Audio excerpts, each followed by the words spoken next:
এই যে তোমাকে বাজার থেকে যা যা আনতে বলেছি সব মনে আছে তো? মনে থাকবে কি থাকবে না জানি না, তাই আমি কাগজে একটা ফর্দ বানিয়ে নিয়েছি। গোপাল দাদা,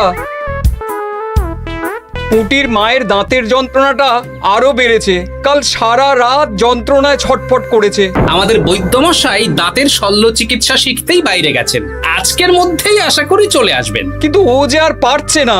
শোনো, তুমি একটা তুলোর মধ্যে লবঙ্গ তেল দিয়ে পুটির মায়ের যে দাঁতে ব্যথা হচ্ছে তার গোড়ায় রাখো। বৈদ্যমশাই এলে আমি তোমাদের বাড়িতে যেতে বলছি। আচ্ছা গোপাল দাদা। যাই, বাজার থেকে চটপট ঘুরে আসি, এরপর আবার রাজসভায় যেতে হবে।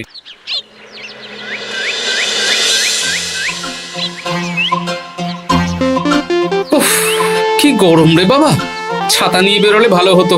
এই তো সামনে আখের রস বিক্রি হচ্ছে, একটু আখের রস খাই, শরীরটা বেশ চাঙ্গা লাগবে। ভাই, আখের রস কত করে দিচ্ছ? 1 ভাঁড় 10 আনা গোপাল দাদা। দাও দেখি 1 ভাঁড়। আরে, এই যন্ত্রটা কিন্তু দারুণ। ওই আমাদের রাজ্যের বিজ্ঞানী মশাইয়ের অবদান।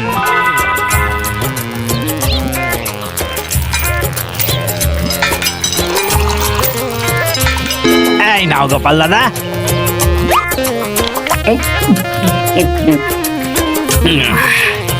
আহ, শান্তি। এই নাও ভাই, তোমার 10 আনা।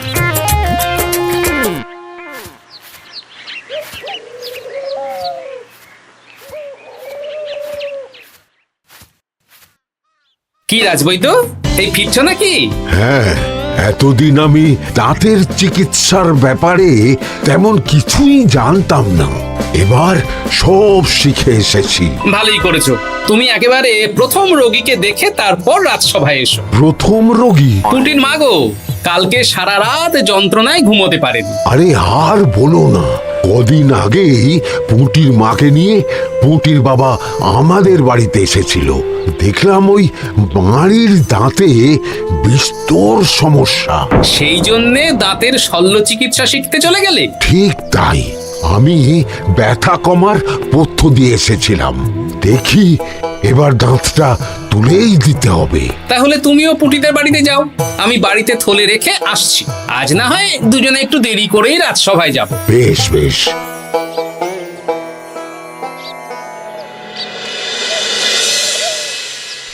দেখুন মহারাজ, দেখুন আজকে রাজবৈদ্য আসেনি, আর ওদিকে গোপালও ডুব দিয়েছে। এই আনন্দে আমাদেরও ছুটি দিয়ে দিন মহারাজ। কি আনন্দে? এই গরমে বাড়ি বসে একটু আমপানার শরবত খাবো আর ঘুমবো। রাজ্যের সেনাপতি যদি বিশ্রামের কথা বলি, তাহলে আমার আর কিছুই বলার নেই।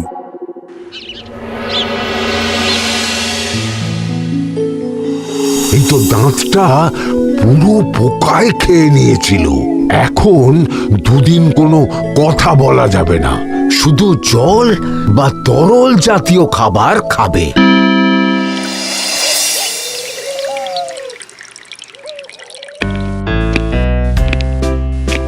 ওই তো গোপাল আর রাজবৈদ্য দুজনে একসাথে রাজসভায় ঢুকছে। রাজবৈদ্য মশাই ওনার জীবনের প্রথম শল্য চিকিৎসা করছিলেন, তাই আমিও দেখছিলাম। তা কি রাজবৈদ্য, সফল হয়েছ? হ্যাঁ মহারাজ, পুঁটির মায়ের একটা মাড়ির দাঁত পোকায় খেয়ে নিয়েছিল, সেটাই তুলে দিলাম। ভালোই হলো, আমাদের রাজ্যে কোনো দাঁত তোলার বৈদ্য বা চিকিৎসক ছিল না। এখন তুমি সাধারণ রোগ ব্যাধি নিরাময়ের সাথে সাথে দাঁতের চিকিৎসাও করবে। কিন্তু মহারাজ, একটা যে সমস্যা আছে। আবার কি সমস্যা? আমি যে দাঁতের শল্য চিকিৎসা করি এটা তো আর রাজ্যবাসী জানে না, তাই কতজন আর আমার কাছে আসবে সে নিয়ে আমার সন্দেহ আছে। মানে তুমি চাইছো যাতে তোমার কাছে বেশ কিছু রোগী তাড়াতাড়ি আসুক, যাতে তুমি অনুশীলনও করতে পারো, তাই তো? একদম ঠিক ধরেছেন মহারাজ, কাজ না করলে হাত পাকাবো কি করে? তাহলে ঢেড়া পিটিয়ে বলে দিলেই তো হয়। এতে তেমন ভালো কাজ হবে বলে মনে হয় না। তা তুমি কি বলতে চাইছো গোপাল? প্রচার হবে, কিন্তু একটু অন্যভাবে। কিভাবে? আজ বিকেলে আমি রাজবৈদ্যর হয়ে প্রচার করব, শুনে নেবেন। বেশ। শুনুন শুনুন শুনুন, আমাদের কৃষ্ণনগরের রাজবৈদ্য এখন দাঁতের শল্য চিকিৎসাও করছেন। যারা যারা আমাদের রাজবৈদ্যের কাছে দাঁত তোলাবেন তাদের দাঁত তোলার পরে দুদিন কোনো শত্রু থাকবে না। চিকিৎসার সময় সকাল 7টা থেকে সকাল 10টা পর্যন্ত।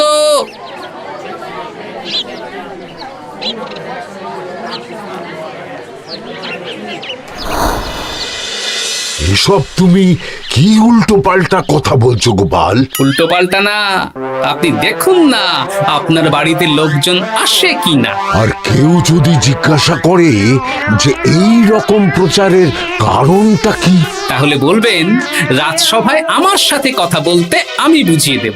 বেশ।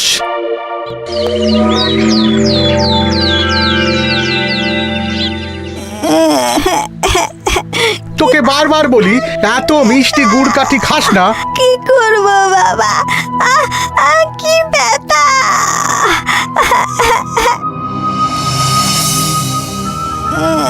বাড়ি আছেন নাকি বৈদ্যমশাই? হ্যাঁ, আছি আছি। এই আমার ছেলেটার না দাঁতে খুব ব্যথা দুদিন ধরে। দেখছি। তা আপনাকে তো এই রাজ্যে আগে দেখিনি। আমি পাশের রাজ্য থেকে আসছি। শুনলাম আপনার কাছে দাঁতের শল্য চিকিৎসা করালে আগামী দুদিন কোনো শত্রু থাকবে না। ঠিকই শুনেছেন। বেশ, তাহলে বলুন কেন থাকবে না? আগে চিকিৎসাটা করি, তারপর বলছি।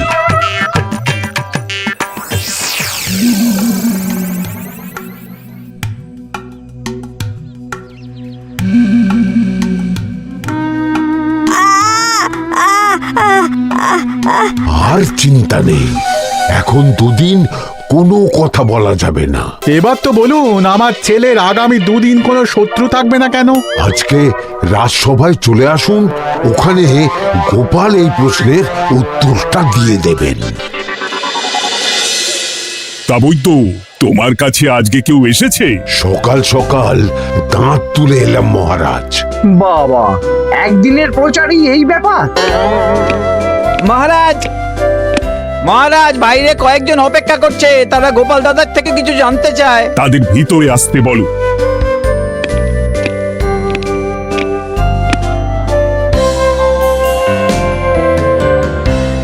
আজ আমার ছেলে বৈদ্যমশাইয়ের কাছে একটা দাঁত তুলিয়েছে।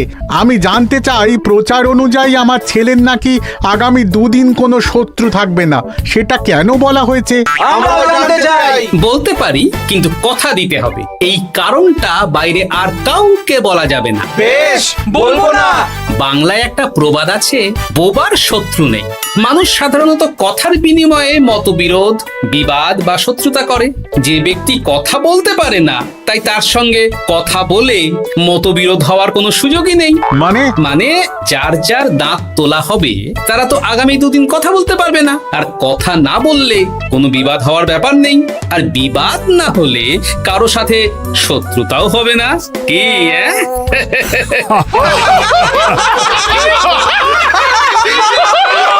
এই জন্যই তুমি হাসির রাজা গোপাল ভাঁড়। কে তোমার কথা শুনতে যাবে? একদিন না হয় প্রচারের চমকে এলো, এরপর কিভাবে আসবে শুনি? এরপর রাজবৈদ্যের সুনামেই লোকজন ছুটে ছুটে আসবে। বাহ বাহ বাহ, তোমার কত জ্ঞান। মহারাজ, এই কথা শুনে আমার মাথাতেও একটা বুদ্ধি এলো। অল্প পুঁজিতে শুধু প্রচারের জোরে এত রোজগার করব না, গোপাল হাঁ করে দেখবে। নিশ্চয়ই কোনো লোক ঠকানোর কথা ভাবছেন। মোটেই না। আচ্ছা, আগামী 3 দিন ব্যাপী মেলা হবে, সেখানেই তোমরা দুজনে তাহলে ব্যবসা করো। বেশ, করব। যে সবচেয়ে বেশি রোজগার করবে তাকে আমি 50 মোহর পুরস্কার দেব। রাজি। মেলার শেষে আমার প্রশংসায় পঞ্চমুখ হবেন সবাই, দেখে নেবেন।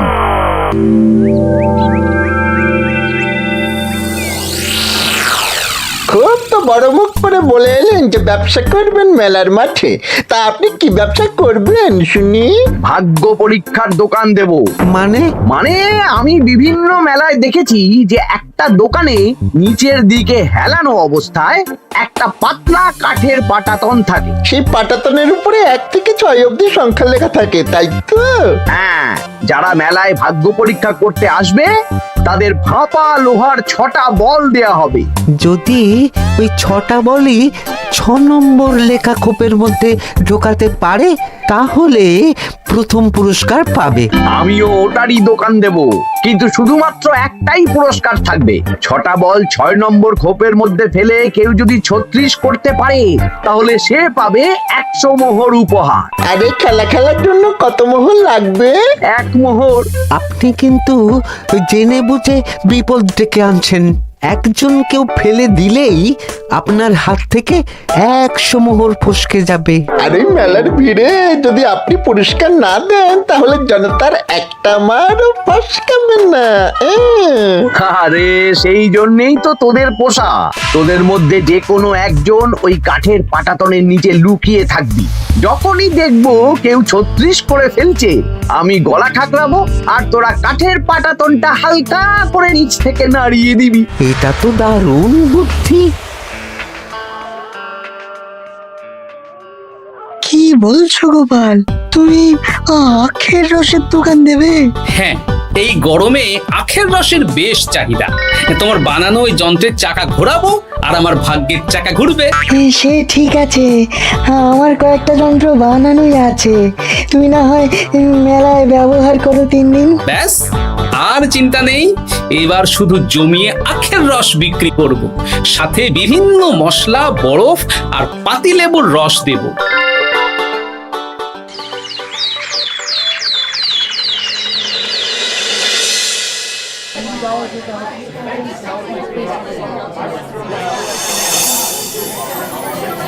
এই দোকানের পানীয় খেয়ে মন হবে বশ।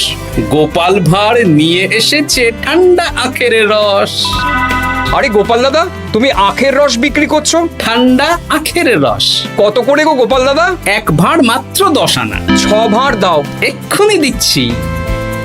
আসুন আসুন আসুন, সবাই আসুন। আসুন আসুন আসুন, এদিকে আসুন, এদিকে আসুন, ভাগ্য পরীক্ষা করুন। 1 মোহরে 100 মোহর।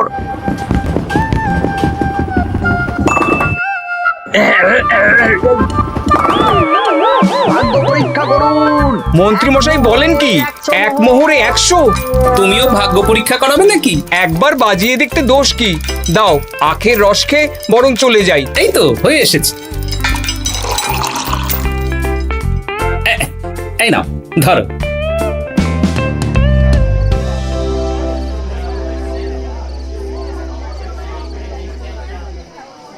কি মন্ত্রী, ব্যবসা কেমন চলছে? ভালোই। আপনি একবার ভাগ্য পরীক্ষা করে দেখবেন নাকি মহারাজ? না না না, আমি এসবে নেই। জানি আপনার কাছে 100 মোহর নস্যি, তবুও 1 মোহরের বিনিময়ে চেষ্টা করে দেখুন না। আচ্ছা, এত করে বলছো যখন, দেখি। 1 মোহরে 6টা বল। বাবা বাবা বাবা, দেখুন মহারাজ চেষ্টা করে।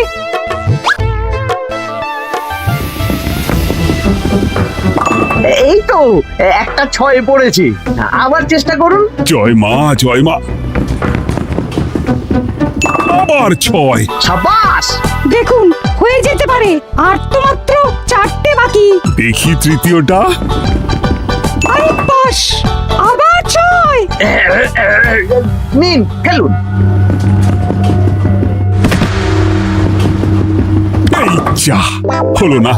আরেকবার প্রথম থেকে চেষ্টা করবেন নাকি মহারাজ?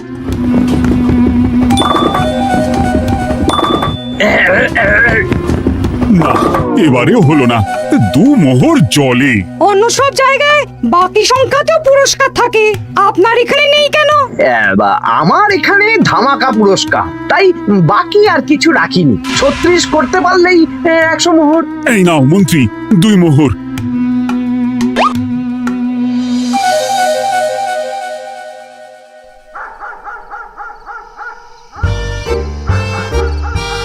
কি মন্ত্রী মশাই, আর তো মেলায় লোকজন নেই, বাড়ি যাবেন না?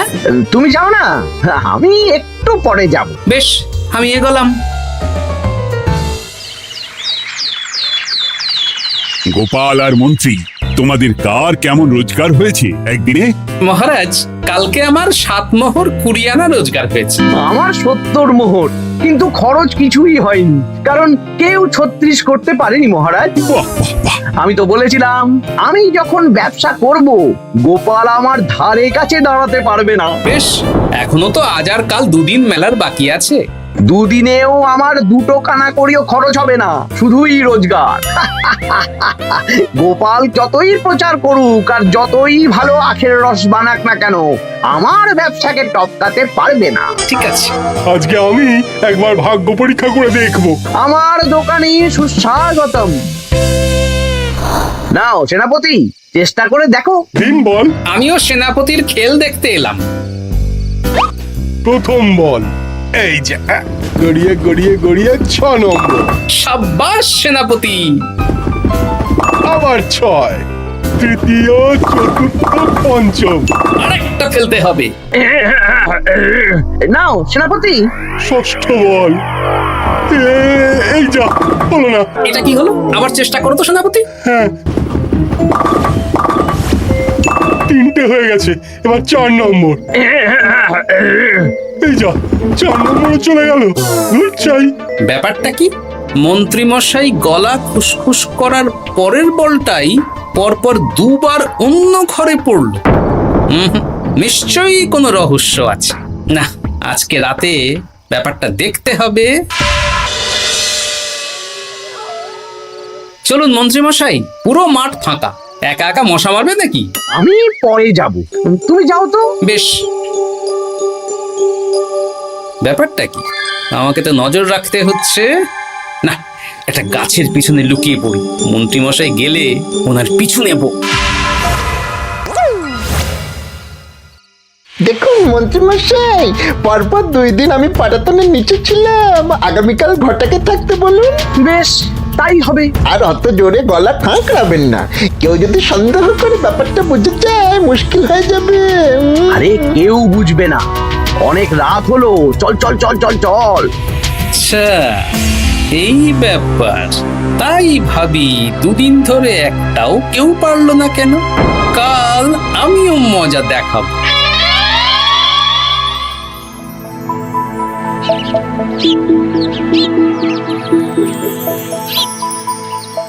বাবা চলে এসেছেন দেখছি। এত চাহিদা না আমার এই ভাগ্য পরীক্ষার, তাই আগে আগে চলে এসেছি। মন্ত্রীমশাই, আপনাকে মহারাজ এক্ষুনি ডাকছেন। এখন কেন? সে তো জানি না, চলুন।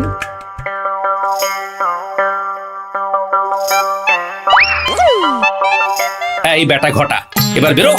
এ কি গোপাল দাদা, তুমি? হ্যাঁ আমি। খুব চালাক ভেবেছিস না? মন্ত্রী মশাইয়ের খেলা আজকে শেষ। প্রহরী, একে ধরে নিয়ে যাও।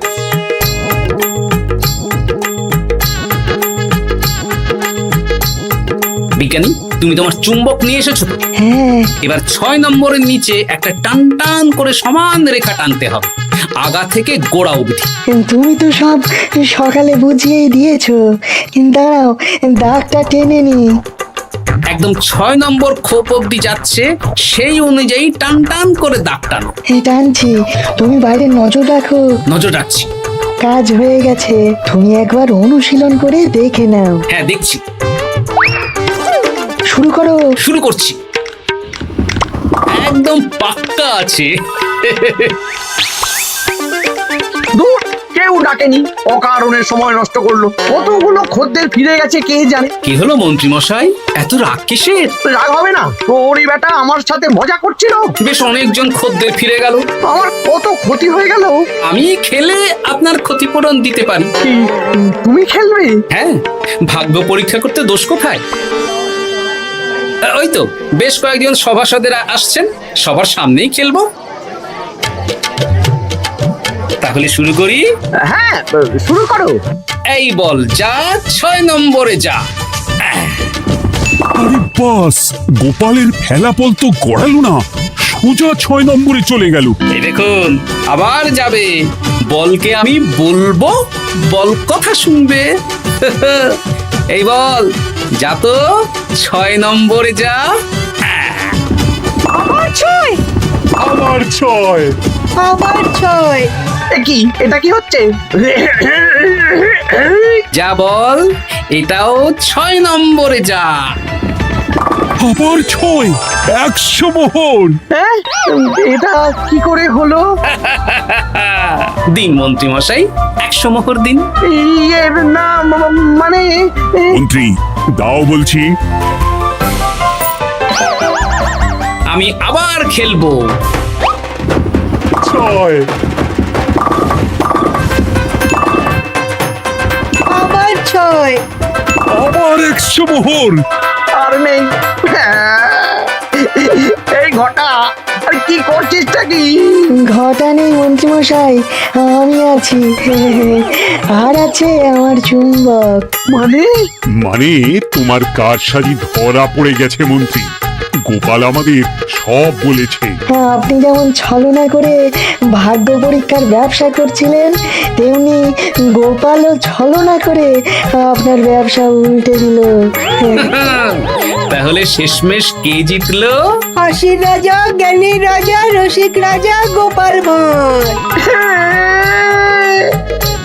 লোকের ভাগ্য পরীক্ষা করছিলাম আর আমারই দুর্ভাগ্য নেমে এলো।